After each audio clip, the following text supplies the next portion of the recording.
Blog Talk Radio.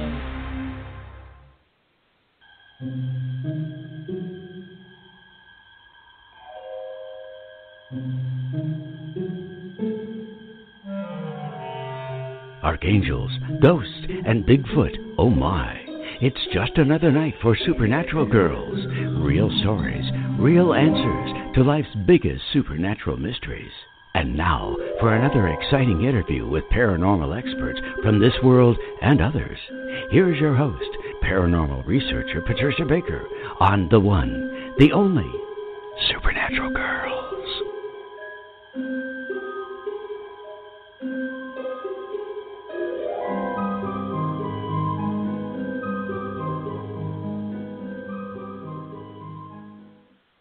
Welcome, everyone, to another exciting episode of Supernatural Girls Radio. I'm your host, Patricia Baker, and I am here with my co-host, Patricia Kirkman, PK.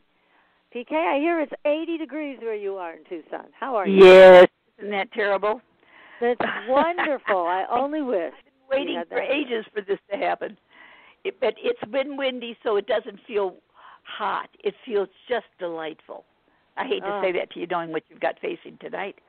But I know I'll take it. We're freezing cold here. It feels like winter has returned. Ay. Mm-hmm. Well, it's just letting you know that we're the good guys this month. I guess you are. Well, send some this way. We need the warmth. All right. It's on its way. Oh, thank you. Thank you.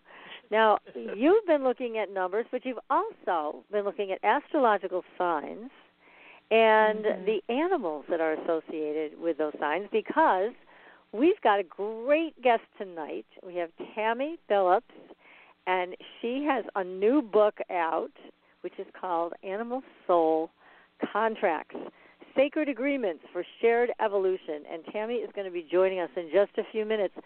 But you did your homework on this, PK, so tell us what you found. Well, you know, all of us have our certain things that we're really drawn towards. So I thought, since we have such a wonderful guest tonight, and she's got a great book, that I would just talk about looking at the birth signs. So an Aries, like large cats, like a tiger or a cheetah, so that gives you what they're drawn towards, believe it or not. And they go towards independent critters. I guess I can call it cheetah a critter, couldn't I? Oh, yeah. The Taurus, makes sense. They're, of course, associated with the bull. The animal that best reflects the spirit of that is also the bear. Gemini, very clever, intelligent. They're much like the fox. The Cancer, they represented by the crab, and they're very sensitive, loving people, even reminiscent a bit of the deer. Leo, naturally, the animal that best feels that has to have pride. So we're talking about the lion and the lion's mane. If you notice, most Leos, have lots of hair. Right. And the Virgo, they're very, believe it or not, very agile, very reminiscent of the spider monkey. Because versus the bite type thing, right? The Libra, like the wolf. Creatures of balance who work well with others, but they're very quiet and very friendly. The Scorpio, the scorpion, not too thrilled with that one, but the similarities between you and the snapping turtle might be more to the liking of the Scorpio. The Sagittarian, mythological centurion, so you're going to think of the unicorn when you think of the Sagittarius. Oh. Capricorn, good spirit. Think of the otter, very loyal, very loving. Aquarius, the water bear, the sign is representative of the spirit of the dolphin, very fun-loving and the need to be free. And the Pisces, associated with the loving seahorse, very intuitive, very wisdom with it. So those are just a little bit. So if you're, not that you're going to run out and buy that particular type of animal, but think about how you relate, and when you're looking at different animals, how you're drawn towards them. And it is surprising how many times things that you like, you'll find that the guides that we are given via our astrological or even our numbers, because you'll also find down the road, I'll put something up on the website for you, that our different numbers are drawn towards different animals. And when you name your pet, very important that you choose a name that's going to be compatible or more towards what you want to receive. Do you want it to be a warm, fuzzy, friendly little pet, or do you want to give it a name that's going to make it very aggressive? So all those things can be taken into consideration when choosing that next pet of yours. So I just thought I'd bring that up today because it is a day of major change, even though we're still in the month dealing with our finances, and God knows we're all looking at that one. But lots of changes today. Nothing has gone quite as expected, but in the end, better than we thought.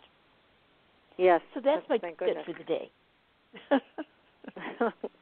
Well, again, it's been crazy times.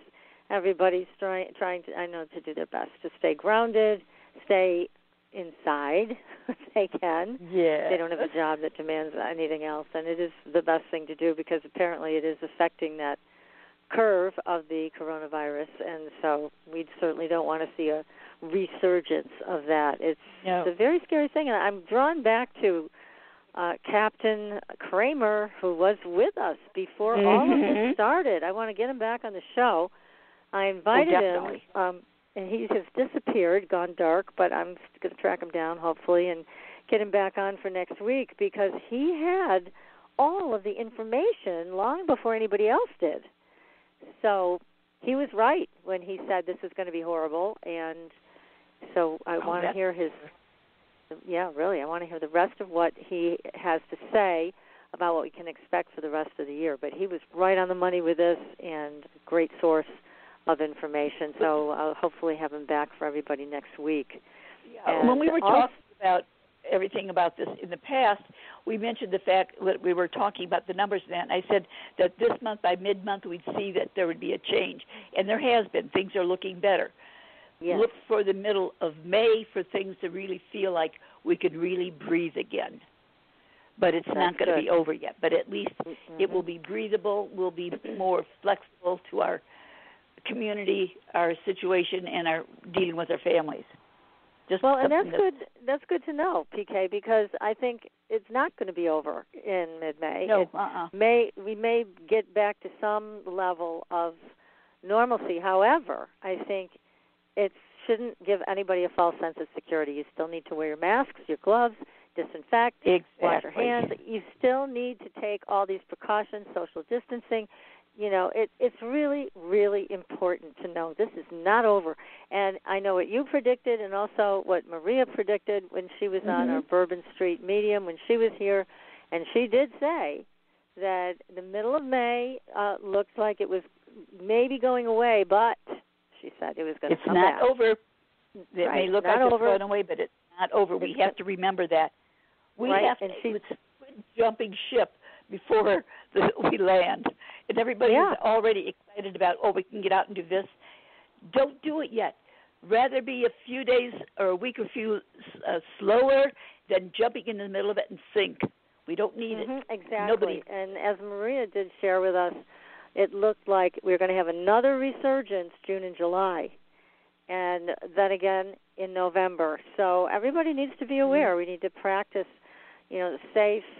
We just need to be safe. We need to be reasonable and not just be knee-jerk reaction. I can't wait to get out there again. Yeah, we all want to get out there again, but you have to be aware the virus is still active. We still don't know a lot about it and how it operates. I have heard from a friend of mine who has a contact at the CDC, and this gentleman told him, he said, I've never been scared in my life until now. And he said what the CDC had discovered was that there were 3 vectors in this virus. So they've identified 3 so far, maybe more. But there are 2 that will definitely make you very ill, but you have a chance to recover. The 3rd one is made to kill. And he said, look, if you get exposed to that one, then you're dead. There's nothing we can do to stop it.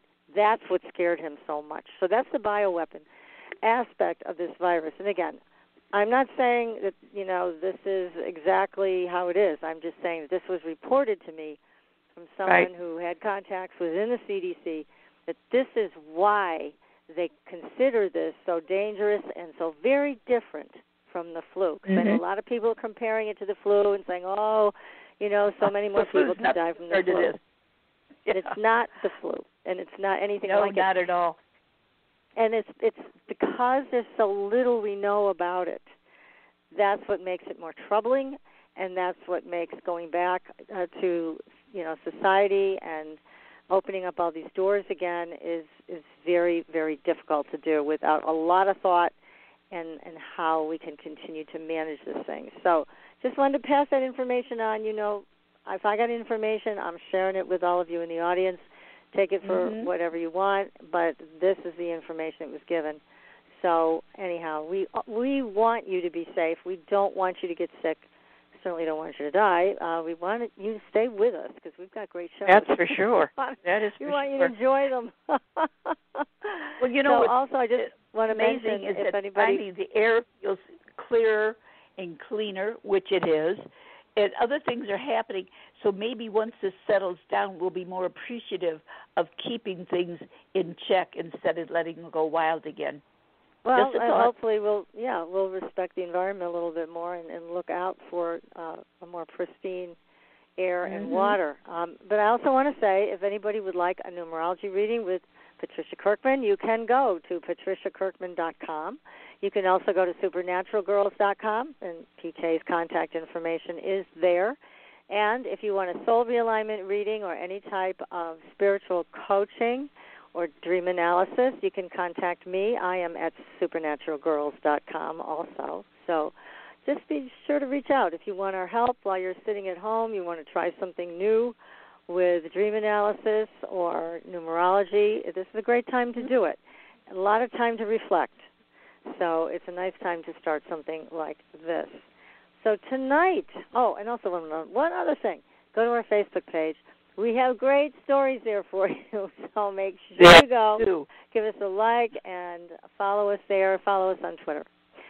Okay, tonight we have, as I previously mentioned, Tammy Billups, and she has a great new book, which I hope you guys will get. It's called Animal Soul Contracts, Sacred Agreements for Shared Evolution. Now, Tammy is a transformational soul healer and pioneer on the animal-human sacred soul partnership. She's a sought-after holistic healer, the creator of animal-human Tandem Healings, and a certified interface therapist. Tammy has appeared on CNN's The Daily Share, Primetime Live ABC, Oprah, and she lives near Atlanta, Georgia. And she's here with us tonight. So, Tammy, welcome to the show. Thank you so much. I'm so excited to be here with you guys. Oh, we're so thrilled to have you. Yeah. This is one of our favorite subjects in the whole world because we love animals so much. And, we know you do. And tell us how you got started in this field. Tell us about you. Oh, my gosh. Well, I went into this.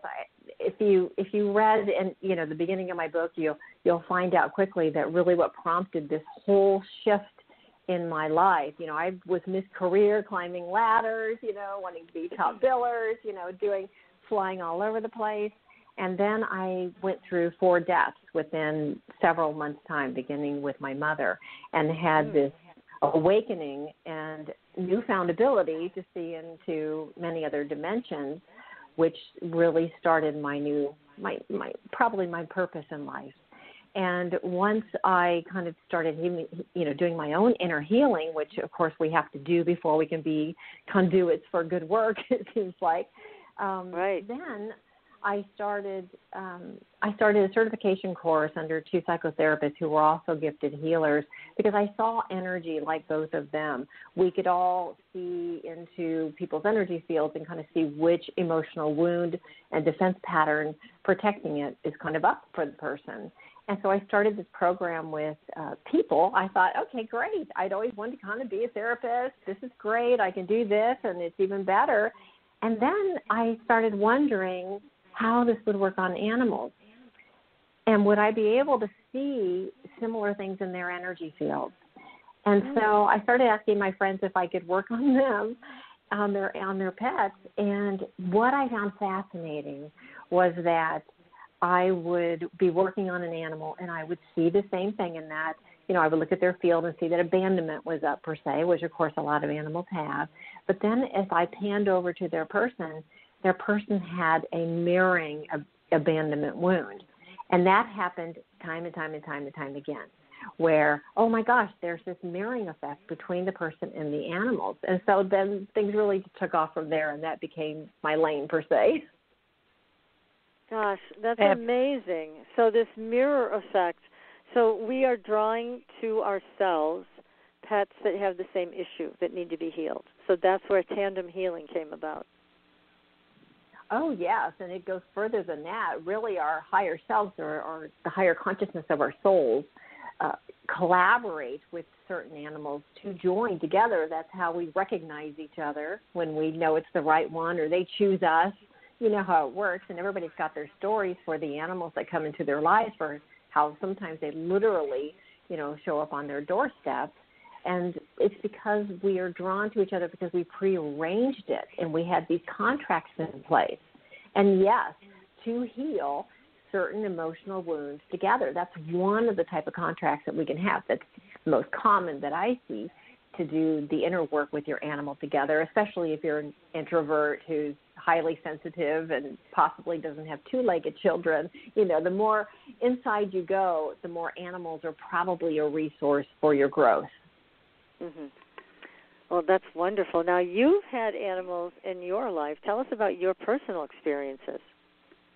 Oh my gosh, I've been a cat person just because they mirror me, a little bit more than dogs. I love, of course, all animals, but because I always used to travel a lot, I'd have cats because they were a little easier to leave on their own. And so, what's interesting is that even before I kind of came to this path, in my 30s, when I was traveling a lot, the cats in my life, they would be mirroring the same exact physical issues that I would have. If I got asthma, one cat would get asthma. If I got UTI, my other cat would get a UTI. I know. And I can remember thinking, what are the odds of this? I thought, this can't be just me, but I couldn't say it out loud because I was, at that time, I thought, you would look at like freak, for somebody to even have that thought process. But once I started working with people and their animals, it happens all the time. Isn't that wild? Well, it is, and it's not unlike what we've heard from people in the pagan community that are witches and have a familiar. So, that their pet, their animal also is protecting them, not just mirroring them, but protecting them from assault or curses or whatever, and physical harm. So very interesting. Gosh. So what about with you and your personal animals? I mean, when you've gone through a life cycle with them, because we all hate to lose our animals. It's just a nightmare. And I know you've been through it as well, and it's like we don't know if we can ever stop crying when we lose a favorite dog, cat, or whatever. Well, I'd love to shed some positive light on those times, because what I have learned is that you can really create what I call the sacred transition of an animal soul, and it can be an easier experience. I frequently am connected to animals when they're passing. People hire me to be connected to help ease any resistance or any energetic blocks for their soul to leave. And a lot of times, if I'm doing a session an hour before the vet's coming to the house, their soul will leave during my session. And it's just an easier release. And so I've been witnessing many things that I've seen happen consistently, that I've documented and wanted to share with people, so that it would bring peace to them to know that there is this angelic, kind of wall of light around the two of you, that it's really your higher self that greets your animal on the other side, and that it can, it's like there's this heart cord between the two of you that is being cleansed and purified. And sometimes you will feel them move through your body. Everybody feels it different, of course.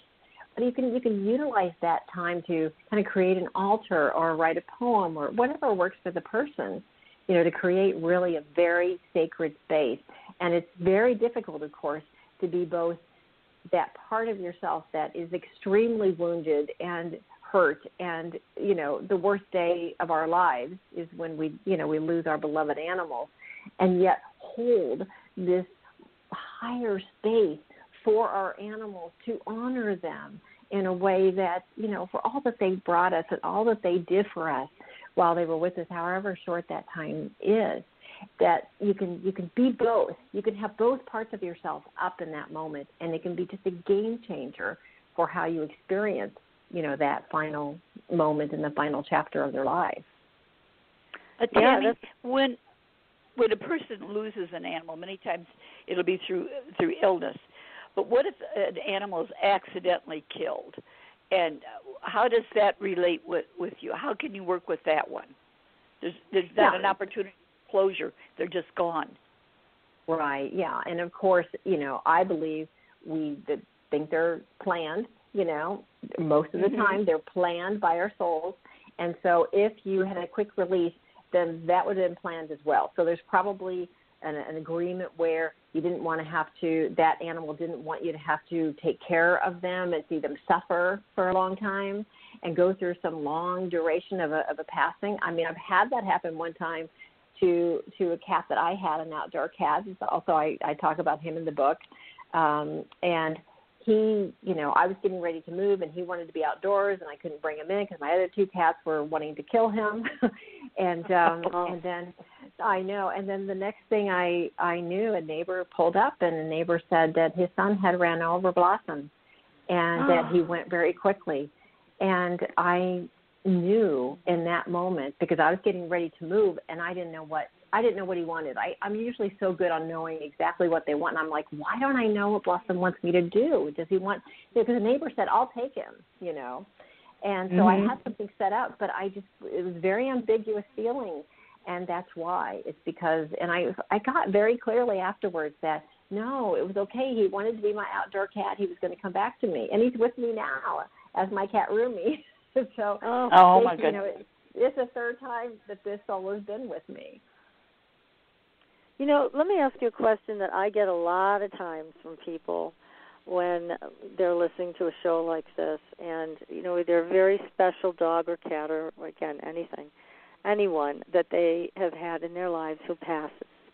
They want to know, how am I going to recognize my best friend when they come back into this life? People want their pets back. They want their beloved dog or cat or whatever to come back to them, and they always say, how will I know that it's that's the one? How am I going to know this? What do you tell them? I tell them you may not know, and that it's a growth moment for us to be okay with the not knowing, and to trust that you, whatever pet is with you, that you signed up together for your growth between the two of you. And because people all the time say, well, can I get the same one back? I'm like, it is likely they will be back, because I believe what I've learned and seen is that we have this soul group that we, of course, incarnate with that are two-legged, but we also have these animals that we sign up to come back to us time and time again. That's how we feel that deep, deep love for them, because we've been in love for a very long time with their souls, our souls. And so, I say that, of course, I'm hooking up to them and doing sessions like on my two new guys. They've been almost 2 years now. They seem new still. But I found out when I connected with them, and immediately they showed me our past lives and what happened. And so that was extraordinary. But with Rumi, especially, because he was Kahlua, he was my first cat, Kahlua, and then he was Blossom, the outdoor cat, for 2 years, and now he's been with me. And he definitely has the same personality traits, and on all three lives, they reminded me of the same surfer dude, personality. So, and sometimes it's like you'll know by looking in their eyes, and just there's that soul recognition. You just have that gut feeling that it's a particular pet that's been with you. And they're going to be a little bit different because you're different now. Oh, that's interesting. True. That's true. Never thought about that aspect. Yeah, I mean, they're evolving, you're evolving. So, Rumi's a little, he certainly has less fear than what Kahlua had, because I have less fear now than what I had then. So there's always Right. going to be that, hopefully, that evolutionary mirror between the two of you. So it's going to be a little bit different, but it's likely that you'll recognize, I always say, the look in the eyes or just those little nudges in your gut, and I don't know if we ever know 100% for sure, but we can be fairly certain if we listen to our intuition. That makes sense. It does. Amazing. It does. Well, and it's, again, it's so hard because when we lose one of our pets, it's instant almost for almost everybody who has that deep love. Mm-hmm. I want them back. And you're right, there may be a better option, but it just never feels like there is after a pet passes. So anyway. We want the same soul back because we're so in love, and yes. and I completely understand that. But your soul may have a reason why there's a different animal in your life. There's something right. from that animal that you guys partnered to do. Mm-hmm. And you also talk about in your book an interesting concept that sometimes people don't even realize all of the gifts they received from their pet until after the pet has passed. Yes. And don't we all know that, because there's these soul contracts. People all the time say, well, what are my soul contracts? Well, it's not that easy because sometimes they don't expose and reveal themselves until, weeks, months, years. And you look back and go, oh, my gosh, yes, that's what I got from that animal. It's like the story of my cat Vasi. I had these two cats in my 20s, Kahlua and Bailey, and they had a lot of bad karma they were working out, and they were really, Kahlua was starting to get seizures because Bailey was attacking her a lot. And so I just had this feeling that was so strong that getting a third cat to be the peacemaker would come in and fix things. And if you ask any cat specialist if that works, they'd probably laugh at you. But I just had that strong feeling, Mm-hmm. And so I went and I knew that Vasi was the one, and I brought her in. And from the moment that she arrived, it was like everybody felt better. I felt better. Both the other cats felt better. And, I could look back now but I didn't get that in the moment. I just thought they're all getting along now. But now I can look back and see where I had this contract with her to sign up for the Be the Peacemaker, to bring peace in the house in a way that it was just miraculous when I look back on it to see how she held space for all of us, because I hadn't done any inner healing, so I was always in my stuff.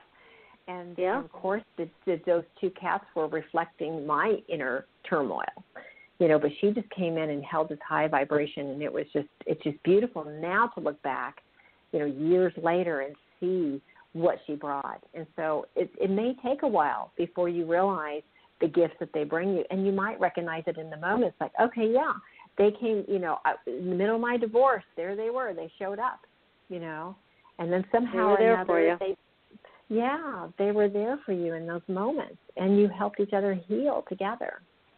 Yes, that's fantastic. It's best to have more than one animal, like two cats or two dogs or whatever, versus one.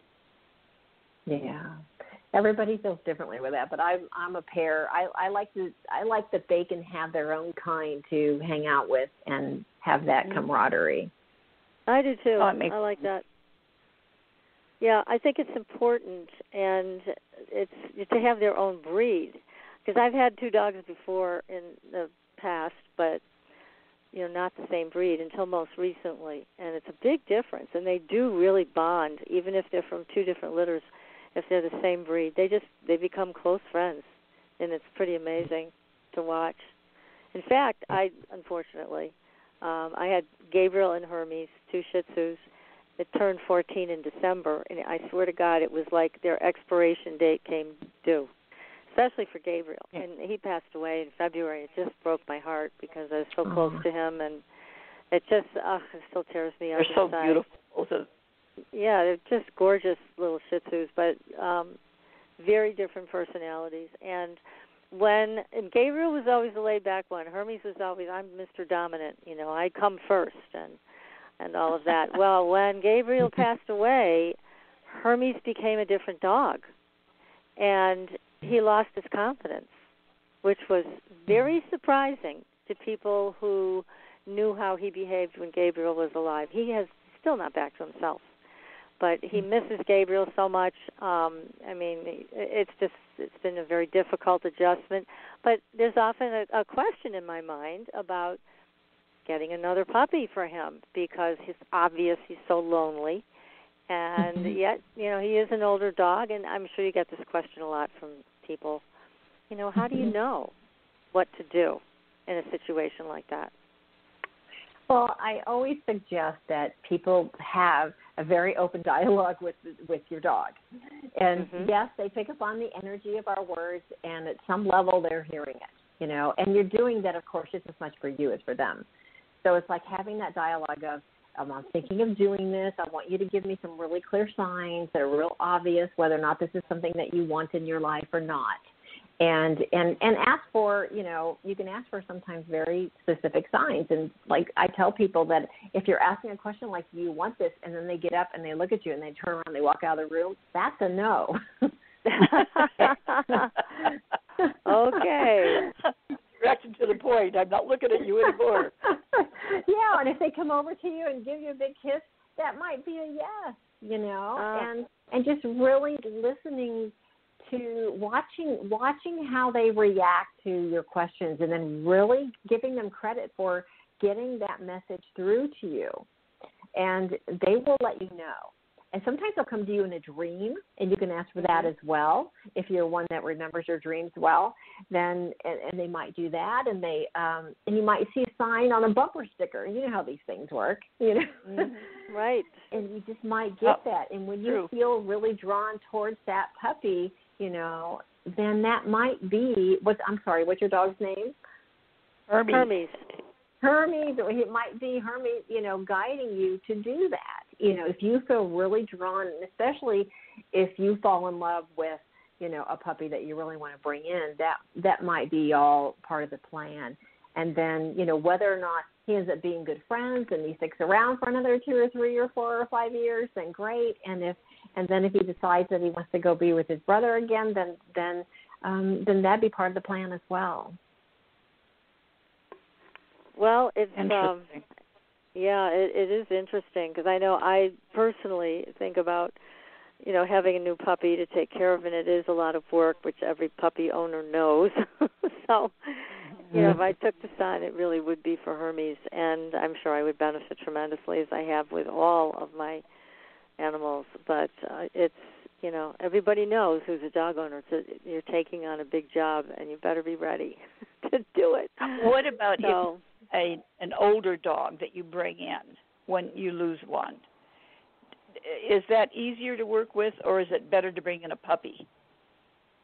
Oh, I think it's different in each situation, but I think if you feel ready to go for like a year or two old, that might be, the energy might not be as much, but I've also seen many situations where when they bring in the younger ones, all of a sudden they get younger acting too, Oh.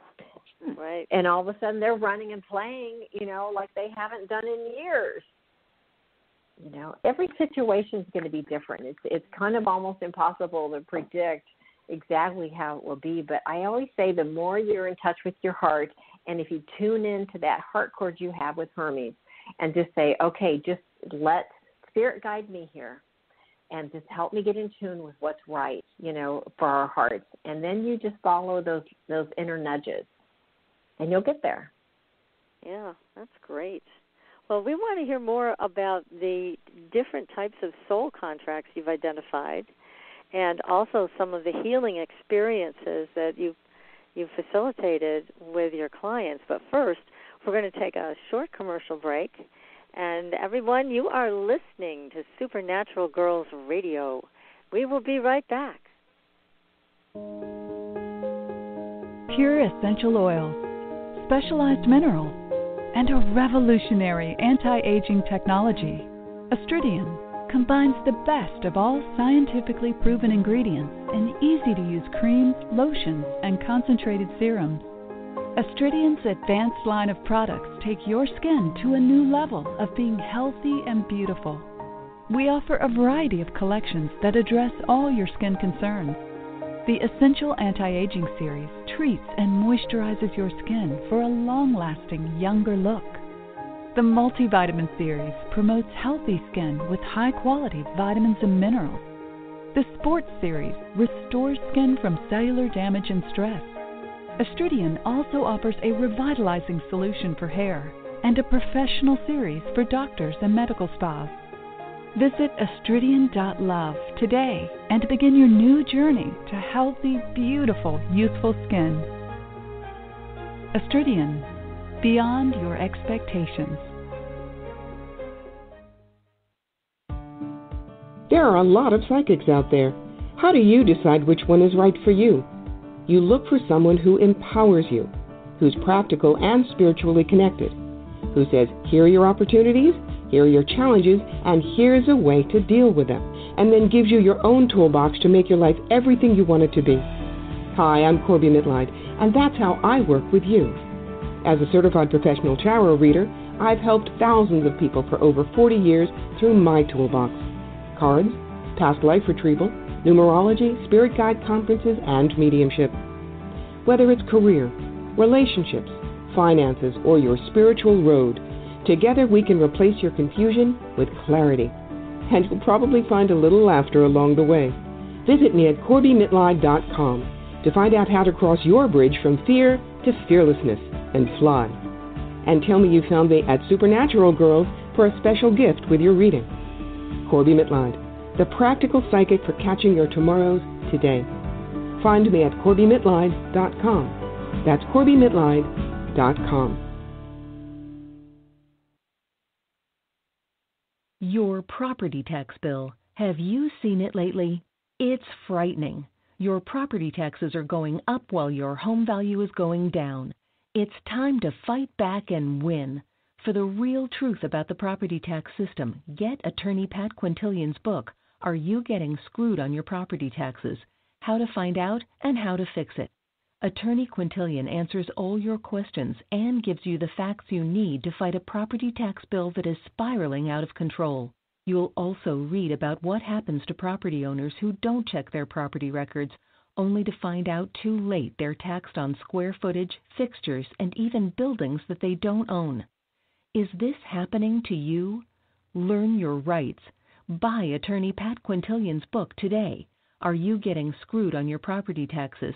How to Find Out and How to Fix It. Available on Amazon.com. Are you frustrated with endless mantras, affirmations, and processes that promise to align your life with your dreams, only to find yourself years later in the same space where you began? Do you feel like you must be doing something wrong because nothing seems to be working?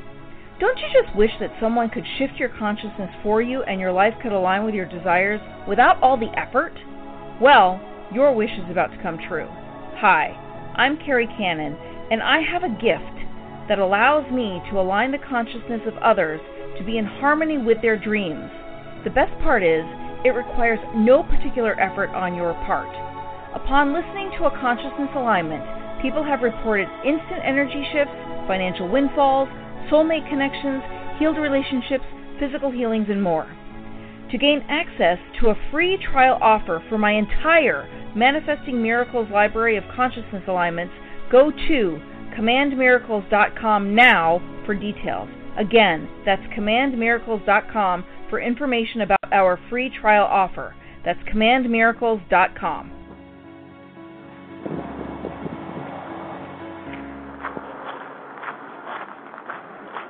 Welcome back, everyone, to Supernatural Girls Radio. I'm your host, Patricia Baker. I am here with my co-host, PK, and our wonderful guest tonight. Animal Soul Contracts is the name of the book, Sacred Agreements for Shared Evolution by Tammy Billups. And Tammy, we have to talk to you about the healings you've been involved in. Tell us some stories about this. What happens? Yeah, well, in preparation for the book, well, years before really, I decided that I would do these sessions that I've termed now Tandem Healings because I wanted to see if I connected simultaneously to the person and their pet for a healing session, would the things that they're both working on healing together stick and facilitate their healing journey. Since they've signed up to be together to heal on one of the levels, I just wondered whether or not that would happen. And so I started doing these case studies, hundreds of case studies of people that said, yeah, I'll do this with you. And most of them, I would say, have done, these are people that were not foreign to doing their personal work, that were more willing to say, I'll look at my stuff as well as just focus on the animal, because so many people just want to fix the animal and not really see the mirror, and which is perfectly fine, and it's, wherever somebody is fine with me. But I really wanted people who were ready to go deeper into the reasons why they and their specific animal had signed up on their evolutionary journey to really reveal some of these soul contracts, because there's several operating within each pairing. So I wanted to see if I did healings that way, how it would be for them, long term and short. And so, okay, you wanted an example, and I'm going to start with Rick and Sammy. And Rick was someone who he lives on. He's a steward of about a 100-acre piece of land in North Georgia. And one day he was out fixing a fence, and you know how it is in the country, the neighbor dogs will come a-calling sometimes. Right. And he looked up and he saw a dog, and he thought, oh, it's the neighbor's dog. And, of course, he's a big animal person. And so he went over to it and realized real quick that it wasn't the neighbor's dog, and it was this beautiful golden dog that, immediately, kind of had his tail tucked. He was a little cautious, but he was real friendly. And it followed Rick down to the barn, and when he was there the next day, Rick said, okay, time to go get you, see if you're chipped, see who you belong to, see if I can hook you back up with your person. And when all of those didn't come to any resolution, then he started, asking the owners about having a dog on the property, and they said, no way. And very quickly, he got in their hearts. And Rick, before I knew, it's like sleeping in the hay barn with Sammy. He got a name in a couple of weeks. And by the time he had called me and said, yeah, I'll do this, he was saying, he's so needy, he has separation anxiety through the roof. I need you to fix Sammy. And I said, now, this is about fixing both of you, right? And he goes, okay. And he goes, and I said, there's a mirror. And he said, how can he be a mirror for me? And I said, well, let's find out. And during the first session, I said to Rick, and I said, okay, so can you think of the first time that you had a codependent relationship, and has that happened frequently in your life? And he, there was that pregnant pause, and then he started laughing, and he said, how did you know that? And he said, I've had codependent relationships with every female in my life. And I said, well, of course, and that's why you and Sammy have got this codependent relationship. It's never, separation anxiety is never just about the animal. It's always about the person as well, and the person's need to be needed. And so, I didn't know Rick's story. Rick was out on his own at 15 years of age. His father was never around. His mother had 8 kids, and he had ADD, and she didn't really know how to deal with that. So he was out on his own, and, of course, he didn't get his needs met. And clearly Sammy got abandoned and didn't get his needs met. So, of course, they magnified towards each other. But through their sessions, I found out that they've been together many times. And after probably the second session, Sammy's separation anxiety just basically went away. And he just became this very independent, cool dog. And from that point forward, Rick started working on Rick's abandonment stuff, and, how he, jumped from relationship to relationship in a very needy way with women. And he wanted to go about that more independently. And so it really took off. And this happens frequently when I do these tandem sessions. It's all about the animal at first. And there's all this focus on what the animal is mirroring for the person, saying, hey, I have this. That's because you have this. And then that seems to resolve itself as soon as the person takes ownership for their own healing on that same emotional wound. Isn't that fascinating? It is. My goodness. It sounds like working with the pet first, the dog in this case, just makes it so much safer for their human to also do the same work. Yes, and I connect to them simultaneously, energetically. So I can sense, I'm picking up and seeing the energy within both of them that are mirroring, that they've come together to heal. And to me, separation anxiety, abandonment, that's certainly up a lot for animals. But these other core wounds of invasiveness and betrayal, those come up as well. I mean, I've story after story after story, of just how many times, the person's real clear about the dog that gets very vicious, with other dogs when she's trying to walk him. That was another story. And as soon as we started Tandem Healing sessions, it was probably the second or third session when I asked her about betrayal. It's always a timing. I'll ask when I feel they're ready. And when I asked about if they had ever felt betrayed in their life, and she said, I have been betrayed by every boss, every family member. The list was long of the betrayals. And I said, this dog is representing, betrayal, has betrayal in his background, and he's showing that repressed anger, because she said, well, it's kind of odd. He only gets angry when he's with me. He only does that when he's with me. I can take him to doggy daycare, and he doesn't do that at all. And I said, there's your sign. I mean, that's an additional sign, right? That's like a glaring sign of saying when they only do it with that person, then there's a soul contract operating between the two of them that they're trying to heal. Gosh. Amazing. It's so powerful. I mean, what a wonderful way to bring healing to both. Now, you also say that you found that they had been together lifetimes before. How did you know that? Well, I will usually get shown past lives and what they were doing. That's just one of the things that sometimes comes through. If it's important for their healing session, then I'm just privy to that information, and I'll sometimes just be shown, and with Sammy and Rick, I was shown, the person who had opened the door and dropped him off out in the country, that couldn't keep him.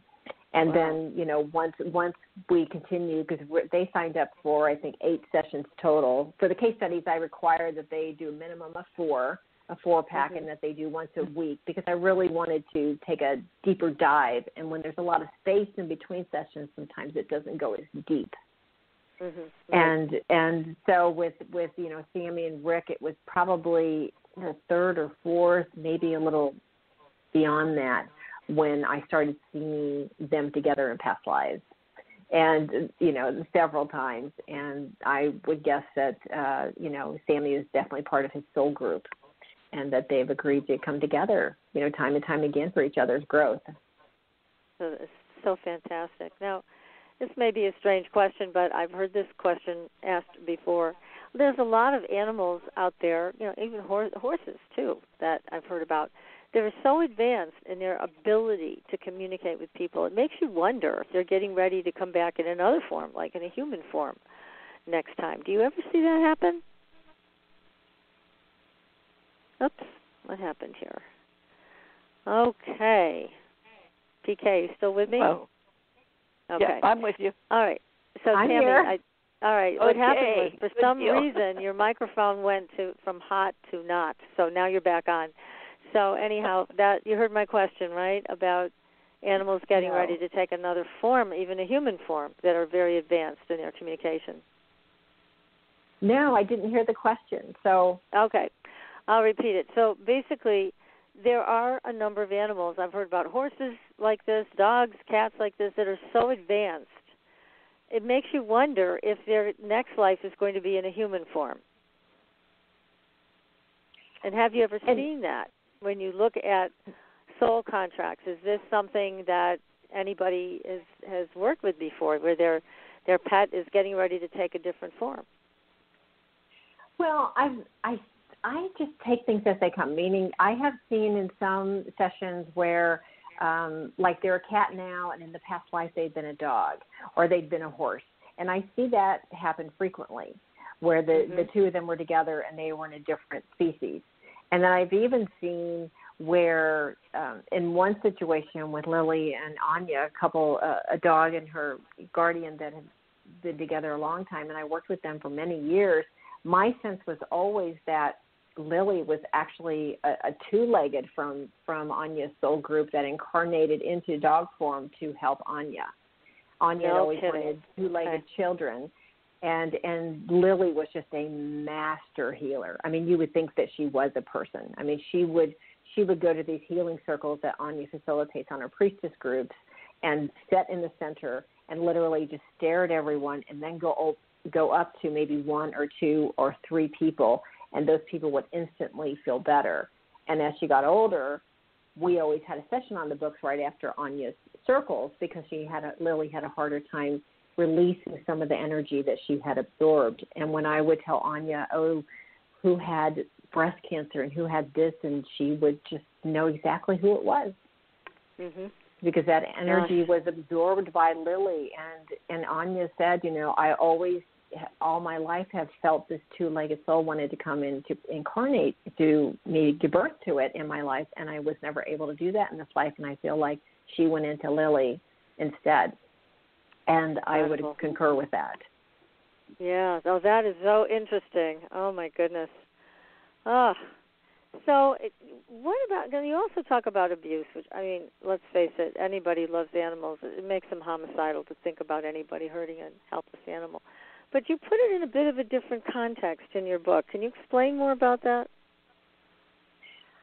I'm happy to, and it was certainly a topic that I really wanted to approach because anyone who's empathic or empathetic, we can't even watch the commercials, right? We don't want to see any animal be abused. We don't want to see anything bad happen to animals because they are such safe love for us.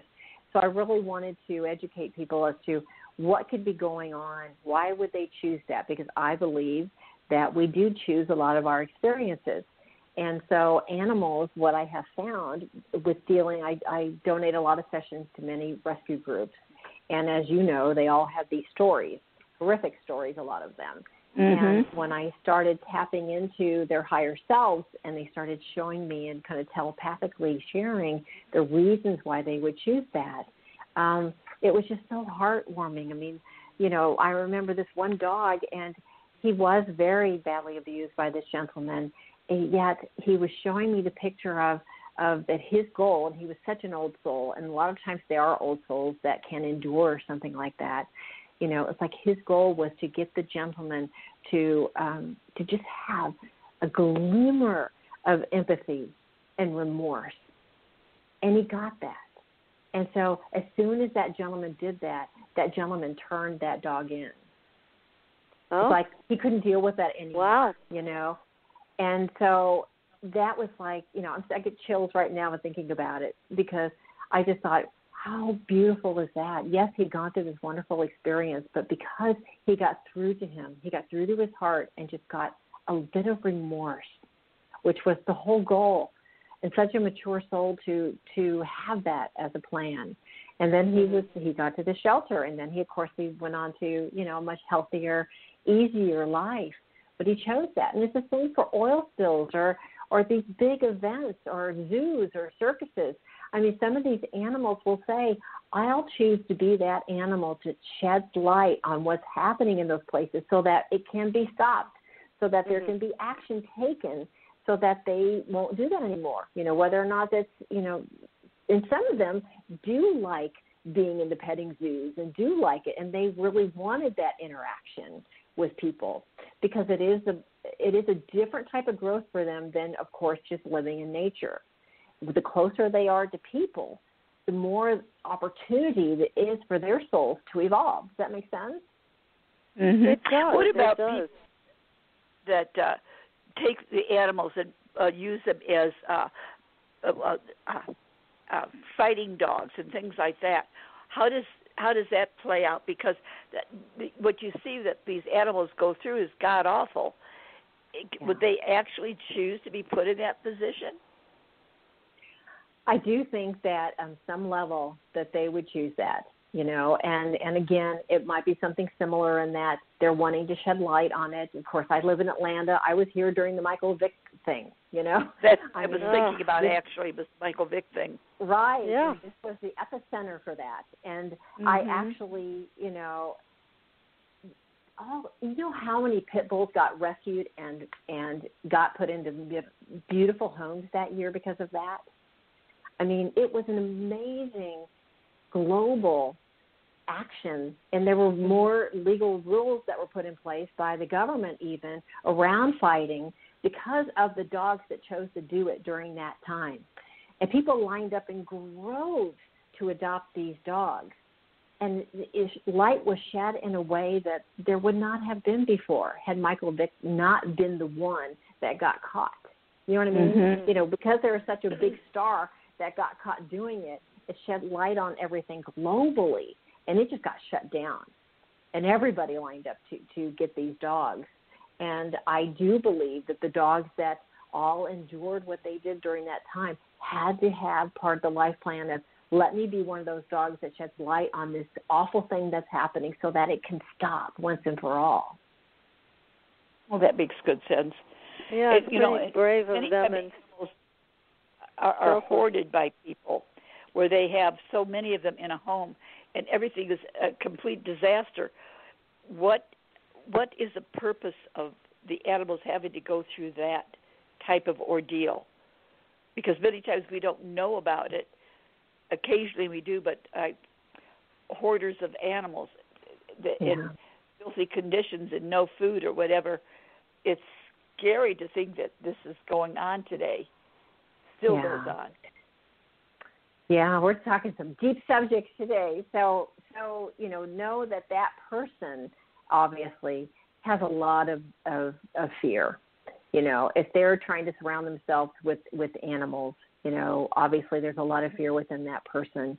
And it's usually a younger soul that will do that and have a lot of abandonment and not get their needs met and feel really scared about letting go of anything. So, I mean, I try to always have compassion for every single soul. Obviously, it's not a great thing for somebody to do that. And again, you know, do I think that each animal that's in that person's house in some way was trying to help that person heal? I do. You know, that's one of the aspects that I believe that, you know, those animals would have signed up to say, yes, I'll be one of those for that person, and maybe they'll get it. And a lot of times we do get, you know, they do find homes and they do move on and they are able to heal and get to a better place.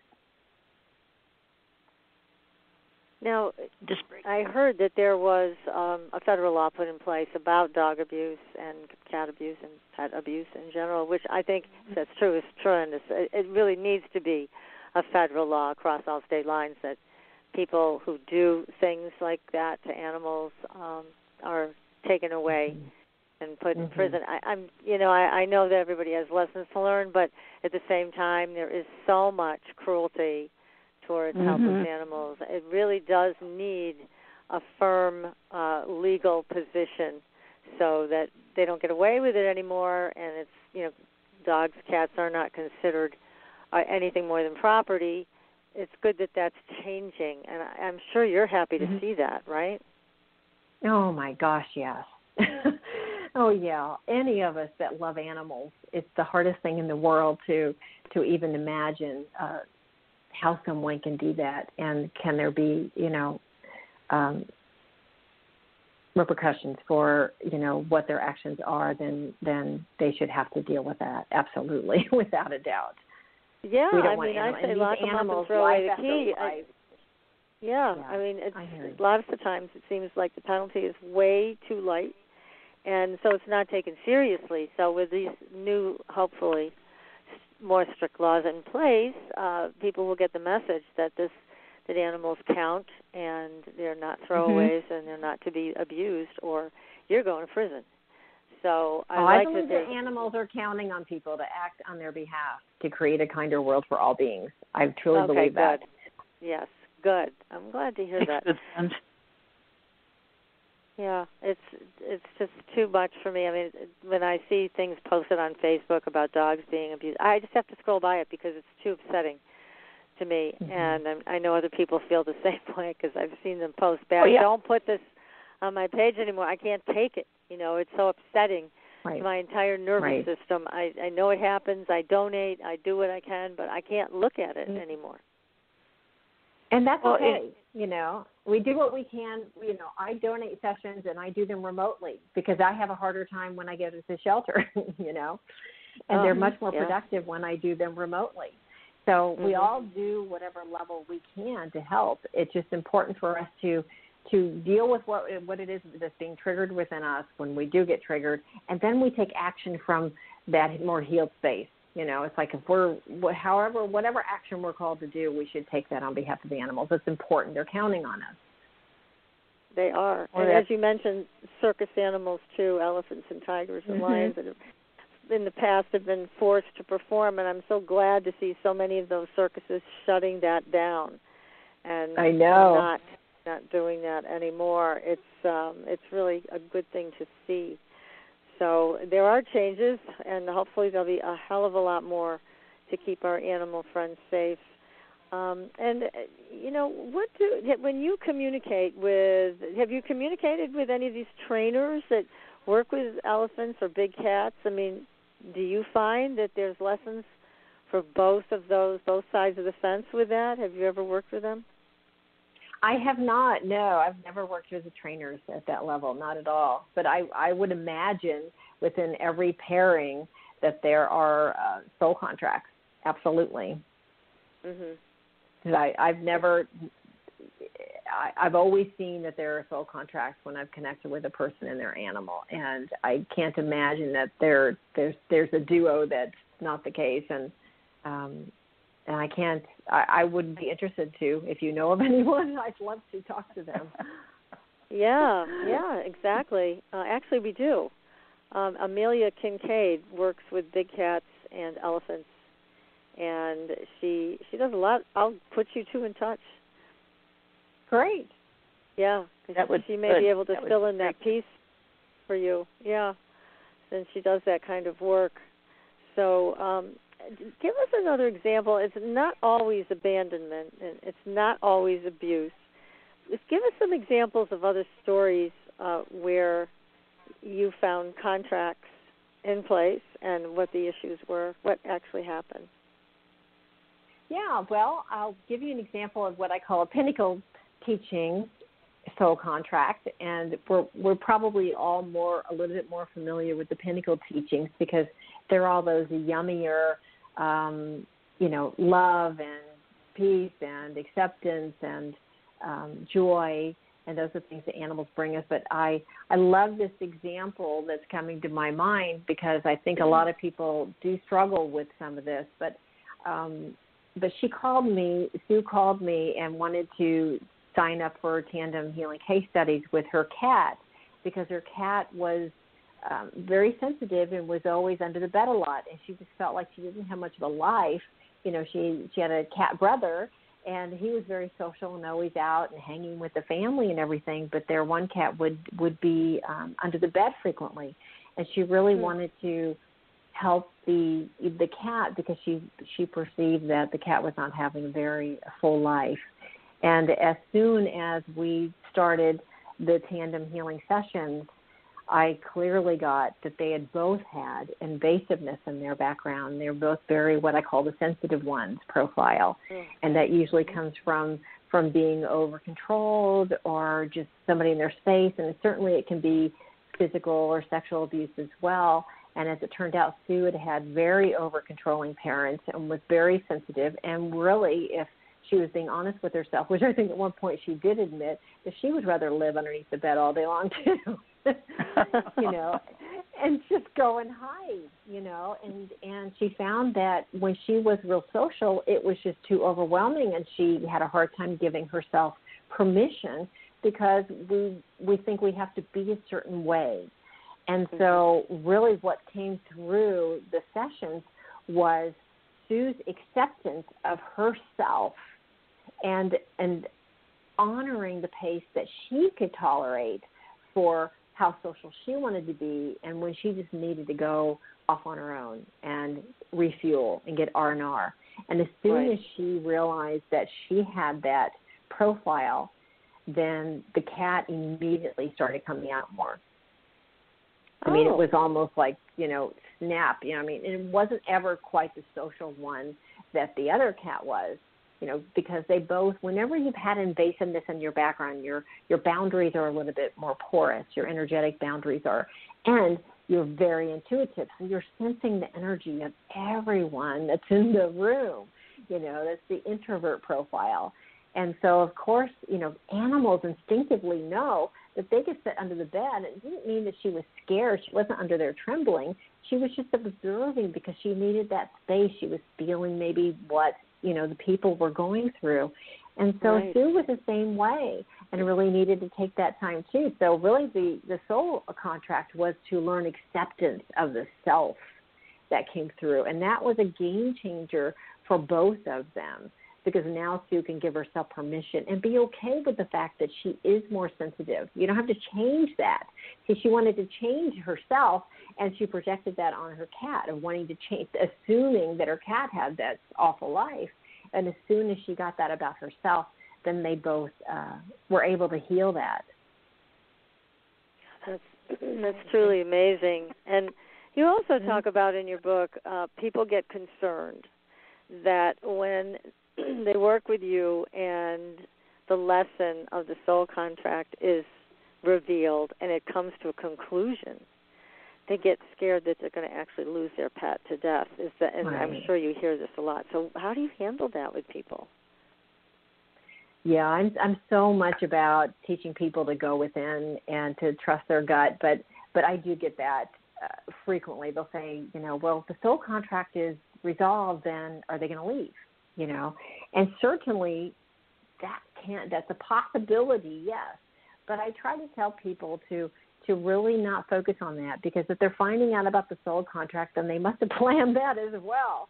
And that is okay. And to come to terms with knowing that you're going to be with these souls again, and that it won't be too much for you, whatever happens. And there are so many different contracts that I say, yes, you've got these emotional things you're healing together, and maybe physical contracts where they're carrying some physical stuff for you. But then there's all these other higher vibrational levels of contracts you can have. So just dig in with the emotional stuff, because you're both going to feel better regardless of how long you're here. And then you may get to focus on some of those, bringing in more joy or acceptance and unconditional love in your life, and focus on that for the rest of your time together. Yes, it makes sense. Life's too short. So, yeah. I mean, there's just so many things. There's so many possibilities here. Is there anything that you found totally surprising when you were doing this kind of work? Well, I wasn't sure how impactful doing the tandem sessions would be. So I was especially blown away when I did a tandem session on a woman named Amanda, and she had two dogs, Chaya and Samba. And I knew this because it probably hit close to home for me. But I mean, we had this session, and during the session, of course, I do these distance, so it's over the phone. And we connect initially, and we talk about their intentions for the sessions. Then we actually hang up, and I go into my little own space, and then I call them back. Well, during the session, I knew what was happening with both of them energetically. But what was interesting to me is that, what I didn't know is that Amanda had this background of, before her current fabulous marriage, where she had been sexually abused by a boyfriend for a while. And there was this stuff coming up with Chaya, her dog, of carrying a lot of this for her. And Chaya had a lot of physical manifestations. And during I think it was their first or their second session, when I called back, I could tell she had been crying. And I said, "Are you okay?" And she said, "Well, something beautiful happened." I said, "What?" And she said, "Well, my husband came home. He was supposed to be out of town. He was not supposed to come home right now. In the middle of the session, he comes home, and I'm laying on the bed, in my session, and he opened the door and said, 'You're okay.' And immediately I called him over to me, and out of my mouth I tell him all about my past that I had never told him about, and he just held me, and I cried and healed." Wow. It was incredible. And And I don't think I think that was all lined up to unfold that way. And Chaya had really been carrying a lot of what she had not expressed, and it had been showing up in her physically. And she got much better as well after Amanda was able to release and heal that. That's so important. And I think when people go into a therapeutic environment, it's one thing that one big gift they give themselves, if they can get in touch with these buried feelings, bring them up to the surface, and process them, they are then free. I mean, there is no benefit to pushing feelings down and holding on to them. It becomes a block, and then it becomes something that is very hard to get rid of. So it's so nice that people who have pets can work with you and their pet and release these things before they become so bad that you can't even imagine getting rid of it. So this is and if your animals start getting physical issue after physical issue after physical issue, that may be a sign that there might be something that you're repressing. Because our animals, when we cry, I get to ask this all the time. They'll say, well, when I cry, I try not to do it around my dog. I say, oh, please cry around your dog. They want to help you with that. What you're beautifully releasing and healing, they're not going to be absorbing. What they're going to absorb is what you're pushing down, and then they're going to mirror it back to you in behaviors or in physical issues that you're going to have to try to fix in a different way. So it's like they'll absorb much more of what you're repressing than what you're beautifully releasing, as long as you're not, releasing it in unhealthy ways. Right. What about children and pets? Have you worked with any children with pets that share issues? I really haven't. I mean, I just don't get calls for that very often at all. There's been a couple of maybe college-age students that wanted to work with their animals, but I haven't found that I do this deep work. I kind of call in, the people who really want to get into that deeper emotional work, and I can hold space for that. And so I haven't really, but what's interesting to me, what I feel compelled to share based on your question, is that I teach kindness to animals there's this beautiful no-kill shelter by me called Our Palace Place, and they have these summer camps, and they have different age groups that come in. And in the past, they've asked me to come and teach kindness towards animals. And I'm always amazed. I'll always ask them which dog at the shelter, because usually by the time I get there, they've already met them. It's a week-long, camp. And I'll ask them which dog that they're drawn to and why. And it just never fails. It will always be the little girl that's, I want to share, and she's jumping out of her shoes, ready to share that she was drawn to, Chloe, because Chloe looked like she was so much fun and so social. And then when I call on the little boy in the back corner and who doesn't want to raise his hand, and I'll ask him, he'll say, whatever dog he was drawn to, and I'll say, why? And he'll say, because he just looked like he needed a friend. Oh. And so those things just happen. Those things just happen naturally, where likes are attracted to likes time and time again. And the kids are even, they're like animals, right? They don't lose their connection, so their instincts are right on. They are. Yes, they are. And I know there are many parents out there that wish that their instincts for taking care of the animals would be just as good. Often that just goes, that's a responsibility that parents end up taking on, because, of course, they always ask, are you going to help with this? And they get the answer, yes. But sometimes it doesn't quite work out that way. That's the first day. Yeah. So that's what I was wondering, if you found those issues with children as well with their pets. What's the most unusual pet and person you've worked with? I've worked on a snake. Before. Snake? I'm trying to think. Yeah, it's a snake who had some issues. I'm trying to remember this been a couple of years ago. There was a gerbil one time. Certainly, if there are animals that kind of show up injured in my yard, I'll try to connect with them as well and help them. What kind of snake was it, Tammy? Well, of course, I do remote, and, oh, gosh, I can hear my friend Marion now because it was her snake, her son's snake, and it was a big one. How's that? It was a boa? It's good.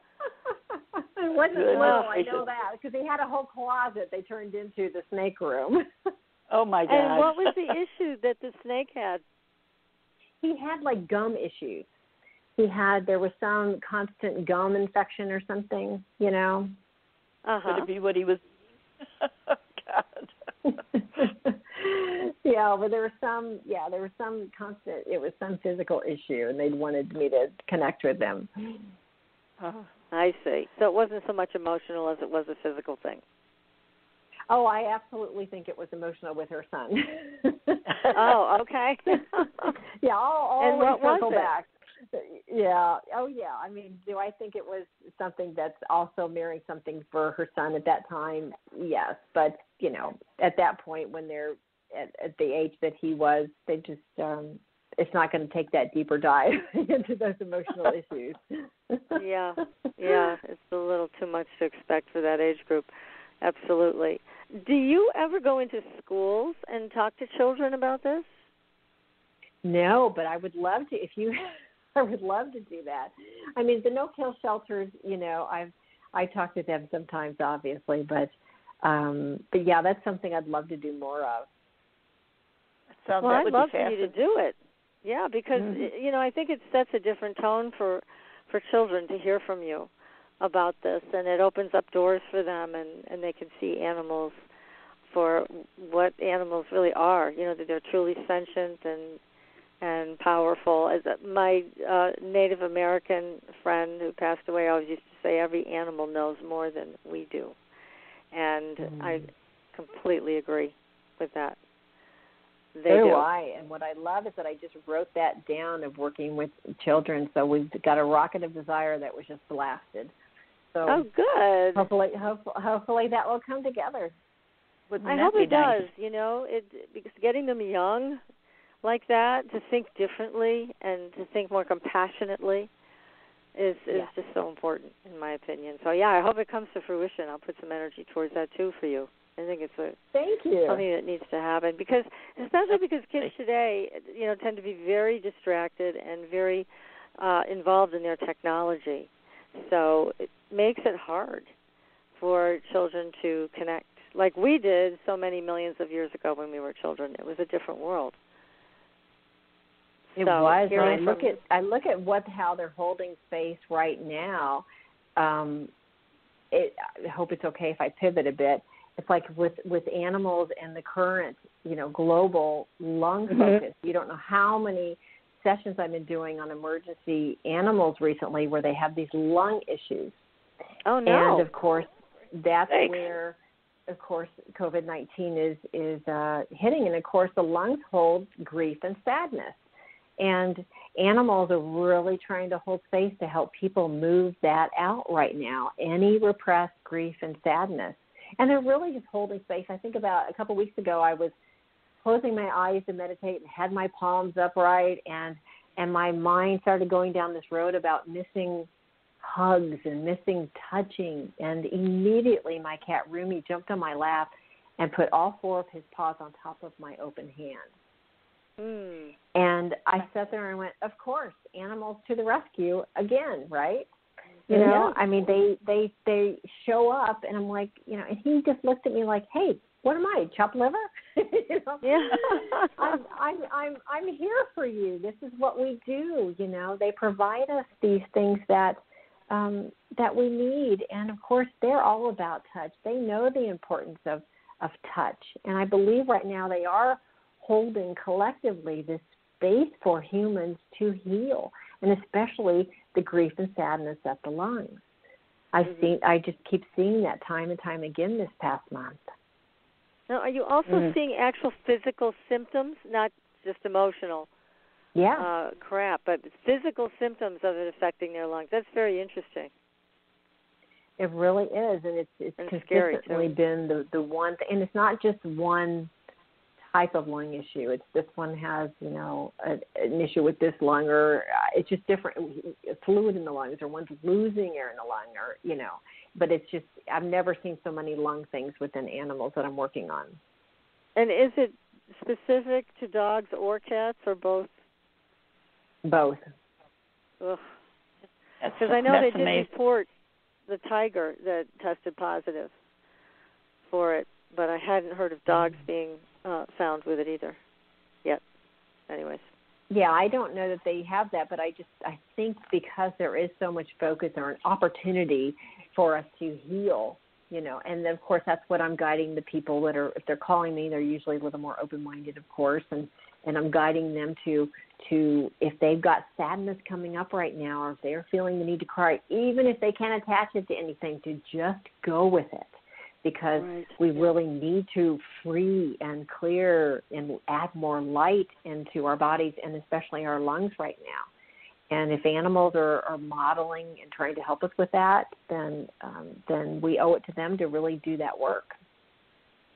That's wonderful. Yeah, because I think part of the lesson of this whole virus is that we've gotten into a tremendous amount of isolation. And yet, at the same time, we resent it when we're told we have to quarantine to make sure this doesn't spread further. It's a very interesting conundrum, but again, our latest lifestyle with so much technology and so little human interaction is, I think, obviously the animals are affected by that. And I'm sure a lot of pets feel left out because, here's the kids, the parents, whomever, they got their faces in their iPhones and iPads and laptops, and they're ignoring their animals in the household. Yeah. Well, I'm sure the animals are really trying to teach them about that. Get in their face a bunch about it, I bet. Yeah. Yeah. Good sense. Exactly. Yes. So how many cats do you have now? I have two, Bodhi and Rumi. They were brothers, and oh my gosh, it's the funniest story because when I had two elders that were 17 and 18 that passed 2 years ago, just a couple of months from each other. They were inseparable, even though they were not birth siblings. They were definitely in love, and then when the second one passed, I said, okay, that was when my last book, was just launching, and I had a book tour, and I said, okay, I'm not going to have any pets. I don't want any pets, and then all of a sudden, every time I would close my eyes during meditation, and I would forget about it, so it wasn't like it was fresh on the brain. I would be shown these 6 gray kittens that were playing together, and then after the third or fourth time, I said, okay, I get it. Someday down the line, there'll be gray kittens. They're coming in my life. That's fine, And because I donate sessions to all these rescue centers, I just happened to find out that 2 of them had litters of 6 gray kittens. And because I tried to walk my talk, and I was seeing 222 everywhere. And so anyway, one of them, good news, everything came together, and I went to their kitten room, and there were all kinds of kittens, of course. And I said, I'll only come home. I was in such resistance. I'll only come home if there's a bonded pair that choose me and make it really obvious. And I went in there like a little teenager in resistance, and I sat down in the middle of the floor. And again, there were all different colors and shapes, and 3 to 9 months. And immediately, one gray kitten came and sat on my lap, and then he kept chasing just one of his brothers. And then before I knew it, both of them were on my lap, and I adopted them. And guess what their birthday is? What? Their birthday is 222. Oh, you're kidding. Okay. No. So they're Pisces. They're Pisces boys, and I was born on the 22. So, and the 222 I kept seeing all the time just completely went away as soon as I adopted them. Oh, gosh, that's wonderful. We have a caller on the line. I'm going to bring them on. This is area code 917. They have a question for you. Hi, who's this? Hello, you're live on the air. Hello, 917. Oh, I guess they can't hear me. Okay, I'm putting him back on hold. So much for that question. We tried to get you on, but oh well. Wasn't meant to be. Yes. Now, please tell people how they can get a hold of you, Tammy. How can they reach you for a session? Yeah, well, the best way would be through my website. That's TammyBillups.com, Tammy, B as in boy, ILLUPS. All of my information is on my website, my webinars, and the groups that I do. I do most things on Zoom now. I think Zoom has got to be doing well right now. Yeah. No kidding. But everything is on my website. I know that Amazon with the books, they've declassified the books as not being emergency, so they're taking like a month to get them. So, but the books will be faster if people would order them on my publisher, Inner Traditions, or at indiebound.org or Barnes & Noble. I hear that those are much faster right now since they're more focused on just books. Good. Okay. And then your individuals, you do your individual sessions remotely. You're available for that. Do you ever do classes? Yeah. Oh, absolutely. I do Zoom webinar classes many times, and I have one that's probably what I'm most known for is these 5 core emotional wounds and the mirroring. And so I probably do that 3 times a year, and it's a 3-week class, 3 Thursday evenings usually, that people can sign up and learn more about those 5 core emotional wounds and how to recognize them within their animals so that they would know which wounds are up for them. There are definitely very defined traits that people and animals will do depending on which emotional wound is up for healing, and then steps with how to do that with your animal. So I have classes, and I have lots of things that I'll do. You know, I do a quarterly Praying Paws animal service here in the Marietta area. That's just like a church service, except people bring their animals.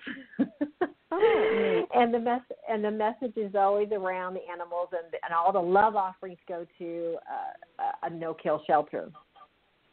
Oh, how wonderful! Oh my goodness, that's wonderful. Yeah. It's been doing that for 5 or 6 years now. It's so much fun. Gosh, you're offering so much healing in very different ways, which is wonderful. And again, the name of your book is Animal Soul Contracts, Sacred Agreements for Shared Evolution. And as PK mentioned, the cover is absolutely beautiful with the paw on your hand. I mean, it's just amazing.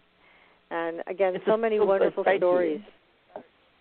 Yeah, so many wonderful stories in the book, and lovely pictures, and again, great insights for people like us that love animals with all our hearts. It's again, the hardest part is saying goodbye when they have to move on.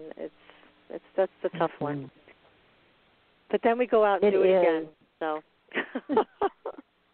And I love that you do.